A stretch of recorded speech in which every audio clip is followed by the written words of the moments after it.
To start your new lesson परितंत्र के ऊर्जा का प्रवाह, यानी कि जो है एनर्जी फ्लो इन इकोसिस्टम।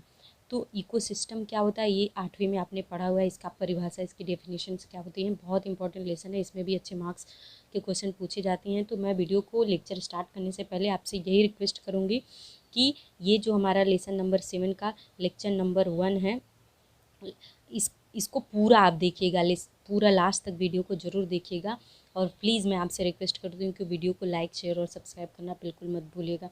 और मैं, अगर आप मुझे सब्सक्राइब करते हैं, मुझे मोटिवेट करते हैं, तो ऐसे ही वीडियो लेकर आती रहूँगी, मोटिवेशन बना रहेगा। हिंदी मीडियम को जो है सपोर्ट बहुत कम मिलता है फ्रेंड्स।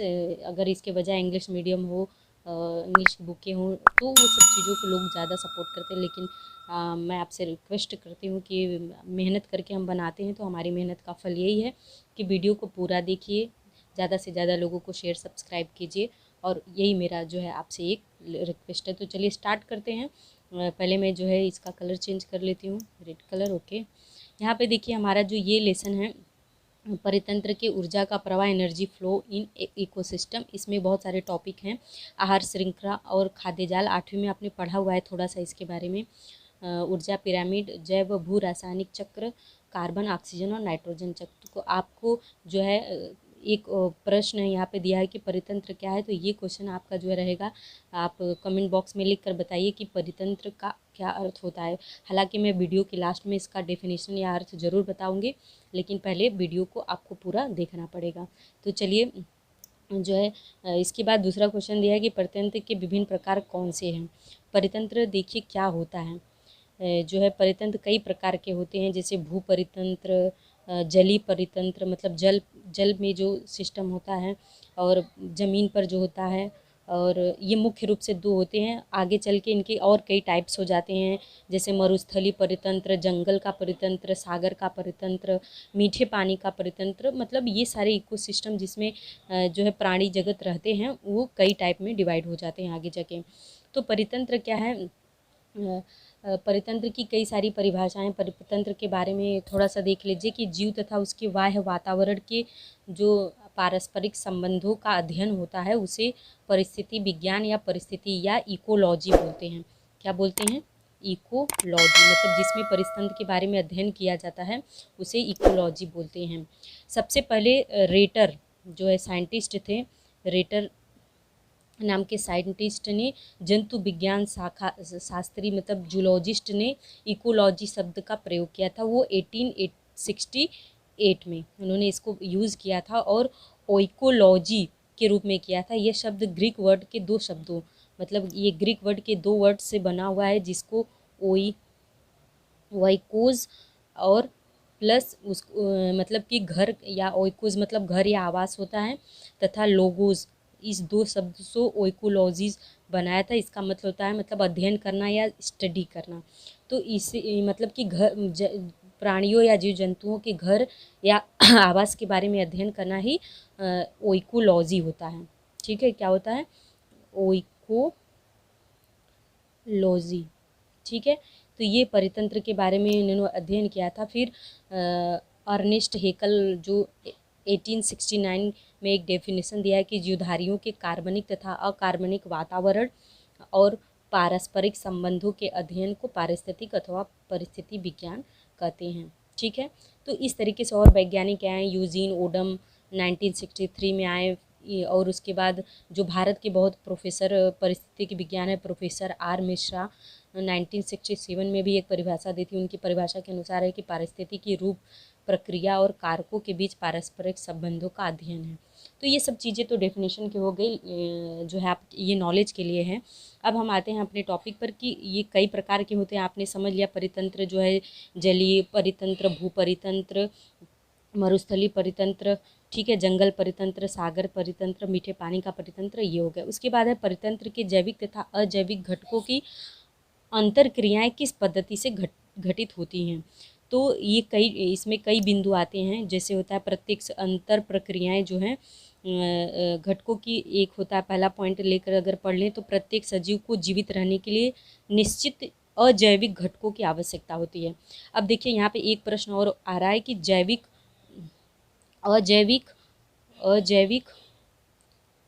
सॉरी ये ऐसे नहीं, अजैविक और जैविक घटक क्या होते हैं, एक प्रश्न यहाँ पर निकल कर आता है। तो आपको पता होगा कि अजैविक और जैविक घटक क्या होते हैं, तो कमेंट बॉक्स में ज़रूर लिखकर बताइए कि जैविक घटक और अजैविक घटक क्या होते हैं, उसके उदाहरण क्या हैं।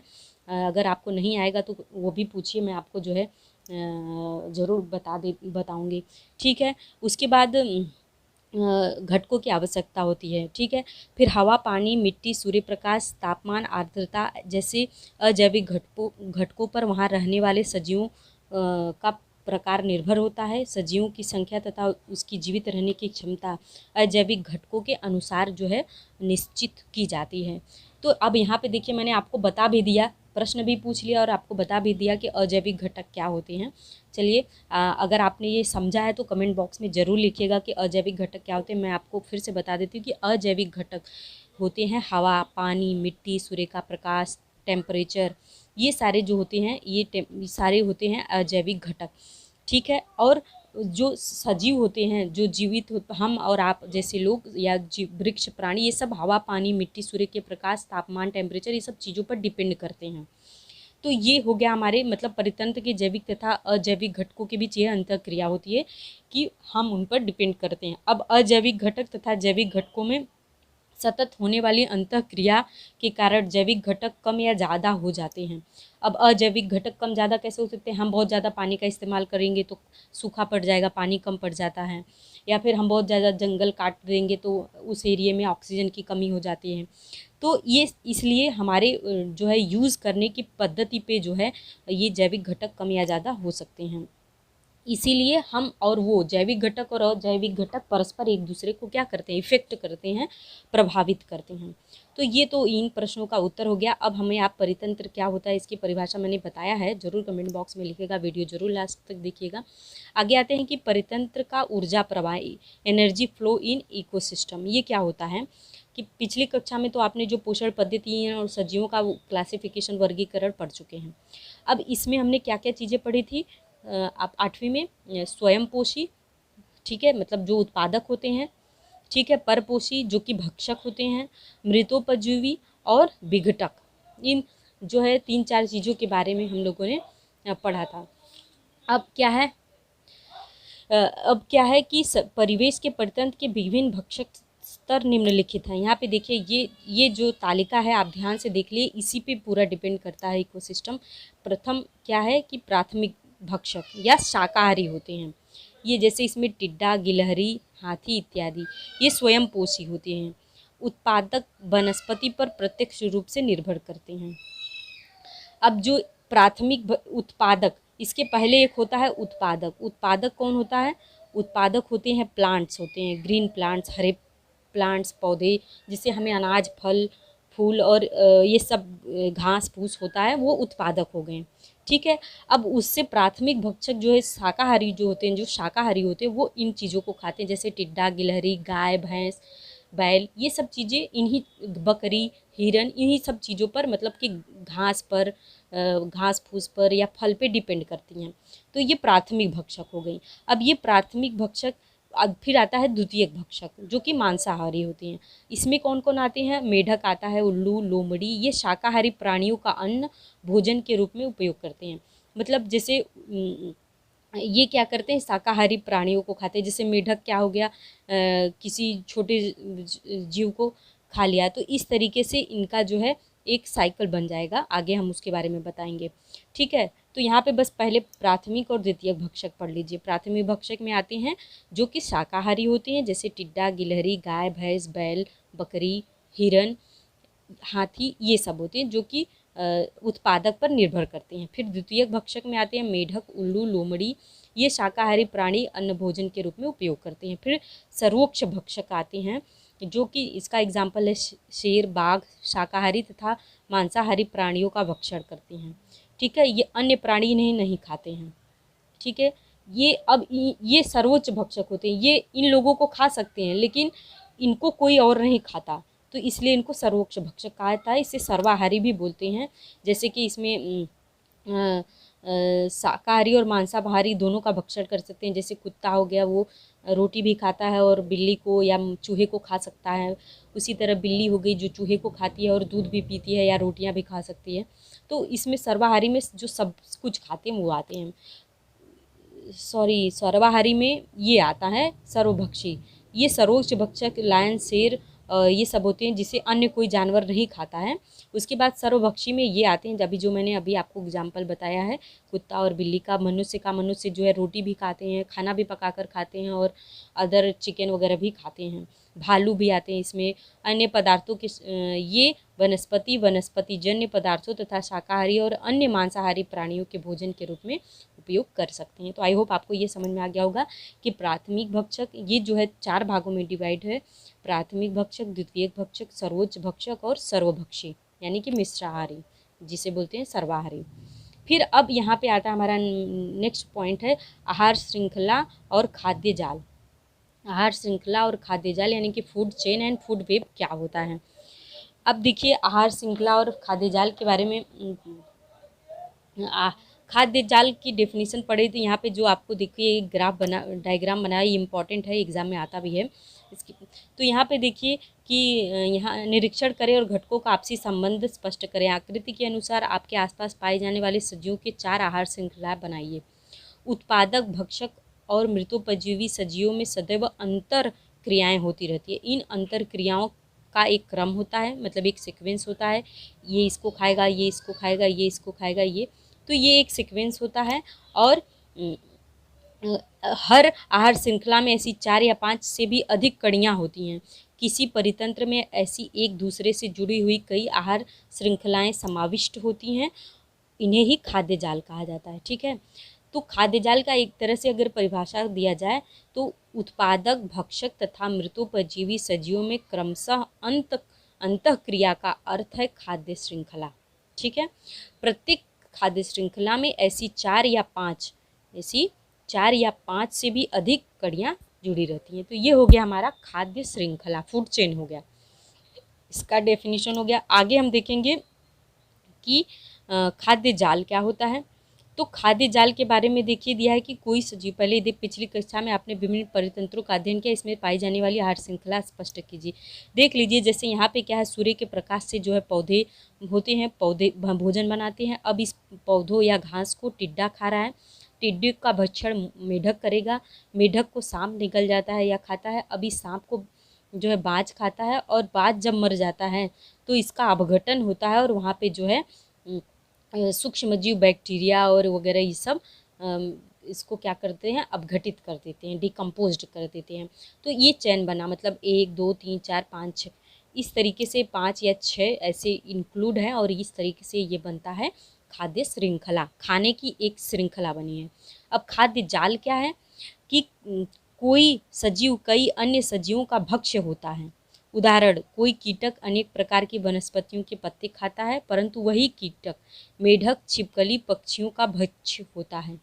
यह किसी आकृति की सहायता से दर्शाया जाए तो सीधे रेखा स्वरूप आहार श्रृंखला की जगह जटिल अनेक शाखाओं जाल बनेगा। इसे ही प्राकृतिक खाद्य जाल या फूड चेन कहते हैं। मतलब कि परितंत्र में खाद्य श्रृंखला क्या होती है, परस्पर जुड़ी हुई होती है। ठीक है, कोई सजीव अन्य कई सजीवों का भक्ष्य होता है, फलस्वरूप इसके परिणाम से क्या होता है, ऐसे होने वाले जटिल जोड़ के खाद्य जाल का निर्माण होता है। ठीक है, इस तरीके से खाद्य जाल बनते हैं। तो हम डेफिनेशन के तौर पे कह सकते हैं कि जो है परितंत्र में खाद्य श्रृंखला क्या होती है, जो खाद्य जाल है वो खाद्य श्रृंखला जब परस्पर जुड़ी होती है और कोई क्योंकि सजीव अन्य सजीवों का भक्ष्य होता है और ऐसे होने वाले जटिल जोड़ के खाद्य जाल का निर्माण होता है। ठीक है फ्रेंड, यहाँ पर देखिए, जैसे यहाँ पे हमें इसको बना के दिखाना पड़े कि इसमें एक दूसरे को जोड़िए और जोड़ के बताइए कि किस तरीके से इसमें संबंध है। तो इस तरीके से हम दिखा सकते हैं। देखिए, मैं आपको बना के दिखा देती हूँ कि ये खरगोश ये घास को खा सकता है और खरगोश को ये लायन है, इसको खा सकता है। जिराफ को ये लायन खा सकता है और मंकी को भी ये लायन खा सकता है, हिरन को ये लायन खा सकता है। ठीक है, इसके बाद ये जो फॉक्स है, लोमड़ी है, ये इस जो है बाज को खा पाएगी तो पा के खा सकती है। इस चिड़िया को ये बड़ा वाला पक्षी बाज खा सकता है। गिलहरी जो है घास को खाती है और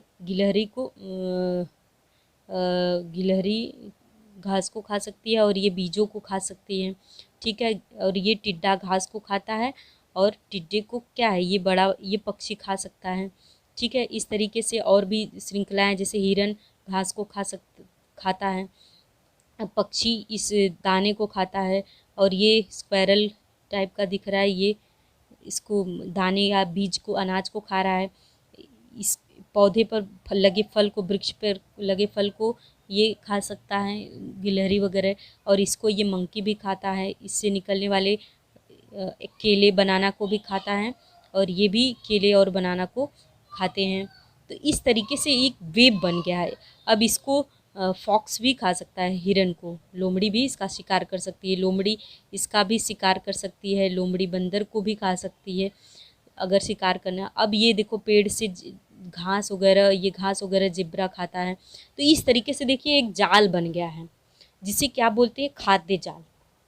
इसका आपस में क्या है, खाद्य श्रृंखला से जो है ये खाद्य जाल का एक प्रारूप बन के सामने दिखाई देता है। आई होप आप समझ पा रहे हो। अगर कहीं भी कोई कन्फ्यूज़न हो तो आप ज़रूर पूछ सकते हैं, मैं बहुत बड़ा वीडियो नहीं बनाना चाहती।